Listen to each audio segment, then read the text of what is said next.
With Nagaro's diverse range of resilience engineering services, you can build robust and reliable systems and ensure business continuity.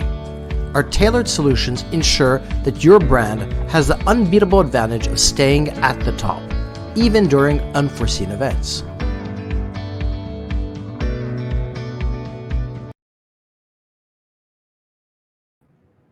Hello, welcome everyone. So I'm so excited to um, welcome Kennedy here again. So for those of you OG Chaos Carnival fans who have been with us since the time we launched it, Kennedy was our guest back then, and I'm so glad that he has joined us back here in the third round again. So for folks who are new, Kennedy Torkura is a seasoned cybersecurity professional with over a decade of experience in cloud security. In his talk today, Practice Makes Perfect, Kennedy will share his insights on the topics and provide practical tips for incident responders to use security chaos engineering to improve their incident response capabilities. So, yeah, without further ado, take it away. It seems like you're muted. Yeah, awesome. Thank you so much, Cyan. I will just share my screen right away.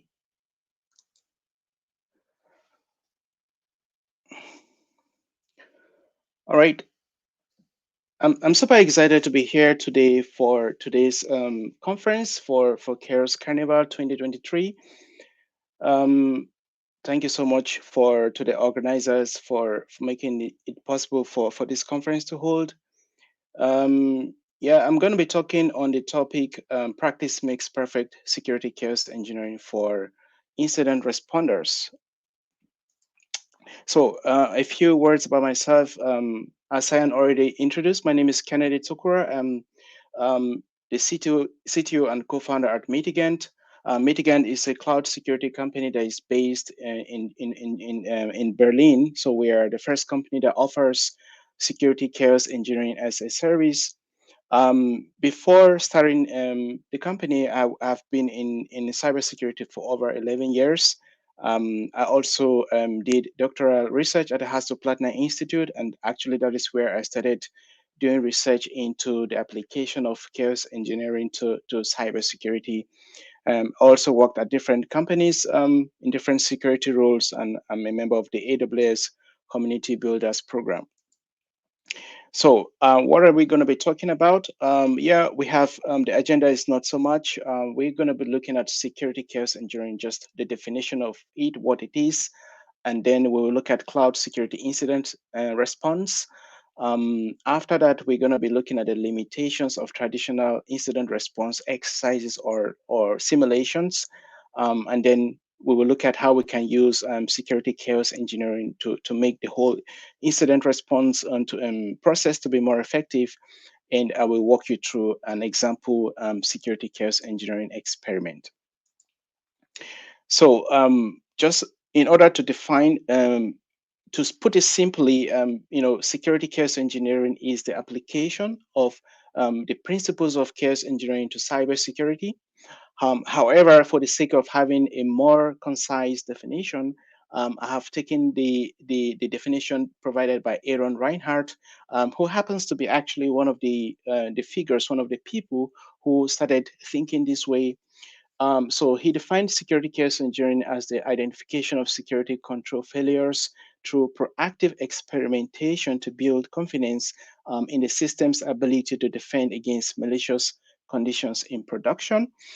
That's kind of mouthful, definition, but I kind of highlighted the portions that I think are really important for understanding what security chaos engineering is all about. And also to kind of make the whole definition and understanding more tangible, I came up with this mind map of security chaos engineering. And I think it might not be very visible to you, but essentially, the mind map is designed to allow people to quickly understand what security chaos engineering is. And it answers 5 kinds of questions: what it is, why you should practice security chaos engineering, where you should practice it, who should practice it, and how you should go about practicing it. For today, we will just look at two parts of this mind map, which is basically who should practice security chaos engineering and actually where you should practice it. So who should practice security chaos engineering, which I will also refer to as SCE for short. I might interchange it. Sorry for that. But essentially, because the application of SCE is really broad, as we will see in the later slides, I think that it is beneficial to different kinds of cyber security professionals. And I'm talking about security engineers, detection engineers, incident response teams, SOC teams. All of these different cybersecurity professionals can actually practice security chaos engineering. And the cool thing is it's not restricted to the technical teams. Even for non-technical professionals, for example, the communications experts or the PR people who are responsible for protecting the reputation of companies, especially in the aftermath of an incident, these folks can also benefit from security chaos engineering because during like a security game day, they can actually, based on the events, be able to scope out exactly how they will relay information either to the public or to the customers of the company, so they can practice their skills effectively. Now, where to conduct SCE? This is a common question I get from people, and essentially, you can practice it anywhere you want. I think most people will like to start from the local environment, like their on their laptops, for example. Eventually, maybe you might want to do that in the development environment also, or the staging environment is somewhere you might think about it. And these environments, these are just examples. Companies have different kinds of environments. The most important thing is, at the end of the day, you want to practice SCE in production, because that is where you gain the most advantages or the most benefits. That is where you're defending against attackers. That is where your crown jewels, your most precious, components are in the production, and that is where you want to protect. Right. So this is a high level diagram of of the process of a security chaos engineering experiment. So on the left side here, you got your security faults, and your security faults, we will see some examples in the next slides. But basically, just imagine you want to see the way what happens if an S3 bucket becomes public, right? So you define a hypothesis, and then basically, when you define the hypothesis, you will inject let's call it security fault into a target system. And as I said before, this is something you can do across the entire stack. So, for example, in the Kubernetes security team, they came up with what they call the 4Cs of cloud native security, which is basically the code layer, the orchestration layer, the Docker layer, and basically the cloud layer. So you can inject your faults across any of these, depends on what you want to test. And the next point, the next part or the next step is you're going to be observing to see what happens based on what you've just done. Um, Importantly, the idea of injecting these faults is to see whether your security controls are effective. Um, these are things like your preventive controls or your detective or corrective controls. They are supposed to protect your system. They are supposed to prevent attackers from getting in, or to detect when attackers are there, or to recover after an attack. So at the end, the core of what you're doing is to see if there are any violations of security attributes, and this boils down to confidentiality, integrity, and availability. Here is an example experiment, which is basically designed to see what happens when an S3 bucket becomes public. I really hope this is visible to you. But the most important thing here is this experiment has about 6 steps. We will not go into all of the steps. However, you can see that you start from injecting an attack against a bucket, and you want to observe a couple of things. For example, if there's any notification from your systems when the bucket becomes public, you want to see whether you have, if, for example, if you have turned on a notification, or let's say a threat detection system like guard duty on AWS, you want to see whether there are findings there, if you can even locate the findings, if you can even make sense of the findings. For some advanced teams, they actually have connected such a system to a messaging service like Slack, and you will expect to get the messages. You can ask questions around things like if you got the Slack notification, or how long it actually took the message to get to you, or maybe how long it took you to react, like to actually, to make the bucket that was made public, to make it private again. So these are just some examples of things you can do, during a security chaos engineering experiment.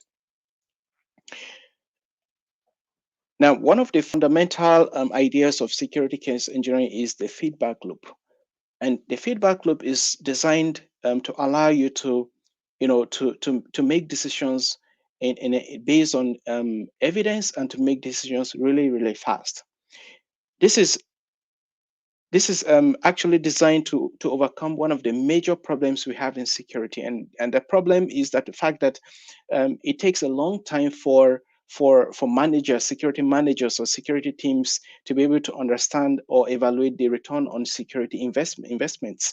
So, and the feedback loop allows you to easily get feedback about how your security systems are behaving in a very short manner. And we will not go deeply into this, but just at a high level, you have the planning stage where you plan your experiments, you execute them. In the next stage, you monitor, as we saw before. And when you monitor, you're beginning to gain some lessons from what you see, and you basically analyze what you have seen to make decisions, and then you acquire some insights from your analysis. And this has to be done iteratively so that you will continuously harden your security system. So as I said before, you might come back to this experiment on a second iteration, and either you're picking the same bucket that you actually executed before. In this case, you made the bucket public. You might choose the same bucket, or ideally you might just pick another bucket, because in a realistic scenario, you will want to check all the buckets, or maybe the buckets that you think have precious information, or have things like customer information and things like that. So let's begin to talk about incident response. And one of the interesting things about incident response here, actually about incident response and the relationship it has with chaos engineering, is we can trace the roots of chaos engineering to Jesse Robbins. So Jesse Robbins actually is one of the people who started thinking about chaos engineering, and he was kind of known as the master of disaster when he worked back then at Amazon.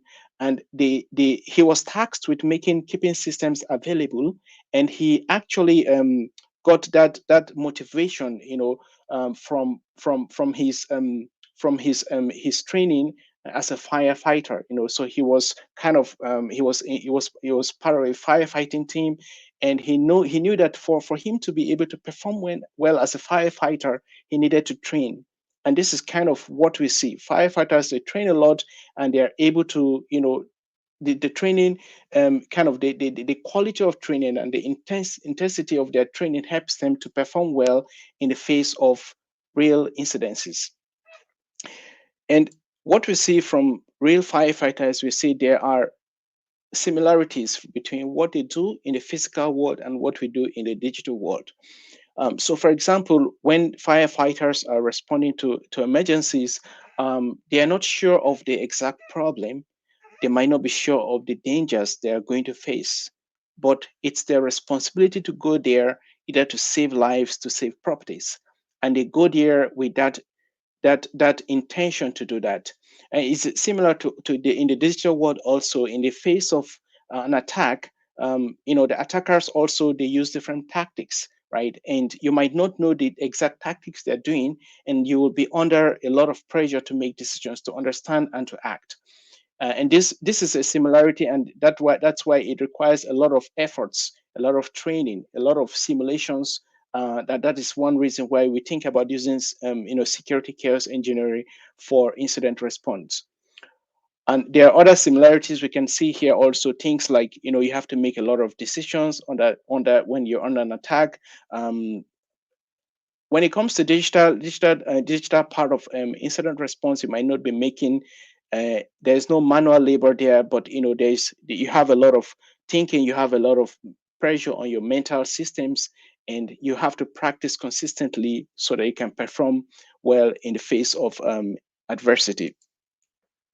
So let us look at the cloud security incident response. And this is actually a diagram put up by the AWS security incident response guide. And it has 4 stages: preparation, detection and analysis, containment, eradication, recovery, and the last one is post incident activity. And under preparation, there are a lot of things that you got to do there. You have to enable detective controls. You have to verify that your tools are working properly. You have to prepare playbooks, both manual and automated playbooks. And then under the operations part, there are a lot of things related to the NIST, the phases of incident response that are defined by the NIST, which basically fall into detect, analyze, contain, eradicate, and recover.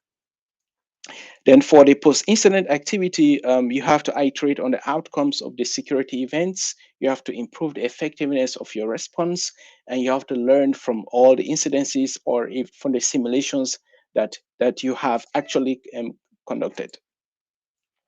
And one of the key points in the AWS, their incident response guide is they recommend regular simulations. So you have to, for you to be able to do all of the things that we saw in the last slide properly, you have to simulate the activities. You have to do them. It's not enough to have a process that you never test. And so simulations are one of the most tangible and one of the effective ways for incident response to be conducted effectively. However, there are a few problems with traditional incident response simulation, which security teams have been doing, in traditional systems. The first problem is most of these simulations or maybe exercises are actually designed. They're actually manual, so they're designed along the lines of treadmill exercises or tabletop exercises. These are really manual exercises where people just sit down and they discuss, and they don't oftentimes they don't put into practice the lessons. And this is the way most of the incident response exercises are designed. And this is not very effective in a cloud environment because you have to actually practice what you need to do. You need to put it in practice. You need to basically get your hands dirty for you to be sure that you can perform well if there is an actual incident. The other limitation is, you know, even for the software-based simulation approaches that are being used by some security teams, these are based on static resources. They are based on static scenarios. And what I mean by that is, for example, we looked at earlier at this scenario where we had this S3 bucket. And as I was saying, this S3 bucket here, after the first iteration, if you're going to do a second iteration, maybe you have decided to harden your environment. You have decided to kind of improve maybe on the notifications, and you will want to do that on the same set of environment. There are certain simulation tools today that basically they basically deploy an environment, run simulations against it. Then at the end of that, they basically decommission the environment or basically destroy it. And while this is kind of a good way to start, eventually it doesn't give you the lessons. You don't really learn from it because you basically destroy the environment after the simulation, and then more realistically, you have to continue to practice on the same environment as previously, so you can actually even measure to see how you're performing over time. And this is one area that security chaos engineering helps, because the idea is you have a system that continuously runs against a kind of a realistic system, which makes it much more practical and makes it more realistic. Now, the last point here is basically, you know most of the traditional systems, they do not interact with other systems, and what I mean by that is, as incident response begins to mature, you see there's a lot of automation. If you go through recent incident response, and like the documents or the processes that have been put out there, automation is key. And automation means that you have APIs that are exposed. So you expect that the lessons can be actually directly sent over to the response system. So, for example, if the guard duty was not well configured, as we saw in the last example, you can basically configure it yourself, or you can automate the whole process. And this is where a system like chaos engineering, security chaos engineering, has a huge advantage, because it is designed on the basis of automation, and they can interact with other systems, and they can basically make it much easier to be effective. All right, so I will quickly go through this example because of time. So this is an example of an AWS ransomware attack scenario, and here you start this example here just to maybe can run it like in a game day, security game day, and you want to test your systems and test how your person, how your team is able to function, how they're able to remember their responsibilities. So it starts with you creating a user called Bob, and when the user is created, you want to check whether you get any kind of notification from your maybe from your CSPM, Cloud Security Posture Management System, or things like AWS config. Then the next step is the attacker basically goes into the EKS cluster and basically compromises one of the pods, maybe in search of credentials that will allow him to elevate his privileges. In this case here, you want to see whether the Kubernetes security tools or the other cloud security tools are able to pick up this kind of suspicious activities, because this is how an attacker will actually behave. And the last stage here is basically, skipping many other stages. Maybe he encrypts a bucket and asks for ransomware. And at this point in time, this is where the traditional incident response kicks in, and you begin to respond. You begin to check your run books, or you want to see whether your backups are working. And this is a very this could be very tedious if it is not practiced beforehand. If you haven't checked your backups, how effective they are, or if you can actually use them, or if the data gets corrupted when you're trying to pull to kind of deploy your backups.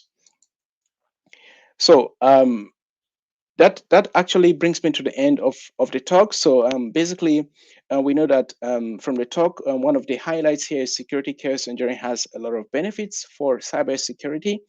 One of it is that it allows realistic and automated cloud security incident response exercises, and also it is a powerful way for you to be able to achieve cyber and cloud and cyber resiliency. Thank you very much for listening to me. I wish you a nice conference, and we hang here for questions. If there are any questions, I'm happy to answer them. Thank you very much. Thank you so much for the awesome talk, Kennedy. So we have a few questions. I'll just bring a few of them on stage. And the first one is by Glenn. He asked how SCE is different from red or blue teaming, if you can remind him that. All right. Yep, that's a very interesting question. How is SE different from red and blue teaming? Yeah. So there are there's a lot of differences, but let me mention like two or three of them. The first difference here between red and blue teaming is you realize that these teams are, a lot of the efforts they do are manual, right? So they do use a lot of manual efforts, and you cannot deploy them in a way that it should be automated. SCE or even chaos engineering designed for automation. You want these things to happen automatically end to end with little or no human intervention. The second difference I see is usually for red and blue teams, you see that there is a lot of you require a lot of human input, like in terms of knowledge, right? These are highly specialized teams, and that is why a lot of companies actually outsource red and blue team into other consultants. When it comes to security chaos engineering, it is built based on the in-house knowledge, which can be gotten automatically, or the person who is actually using the tools doesn't need to know so much, because the tools actually are designed to actually get the knowledge by themselves, and this makes it much easier to use. So I think there are other differences, but I will stop at this at these two differences. I hope it's clear. Yeah, thank you so much, Kennedy, for answering that. I think we can take another one, which is this one. Can you use outputs from threat modeling as theories for SE experiments? Oh yeah, sure. I think this is a very good way for starting SE experiments, because during threat modeling you actually get the pain points or the areas that are not really clear to people, or the exact threat vectors that are more important. So I think that one of the things for security case engineering is you want to kind of prioritize what you're doing. So threat modeling already allows you to understand your threat landscape, and so you can basically just use the output from there as a hypothesis that you craft and carry your SE experiments. Got it. Got it. Makes so much sense. Cool. If you guys have any more questions, I'll urge you to join the Chaos Carnival Slack channel and ask it there. And I'll also ping Kennedy there, and then you can get your answers so that we can keep the conversation going. But yeah, due to the interest of time, I think we have to move on to the next one. But yeah, thank you so much, Kennedy, for joining, and it was an awesome session. Thank you so much. My pleasure to be here, Sian. Bye. Thank you guys. Bye.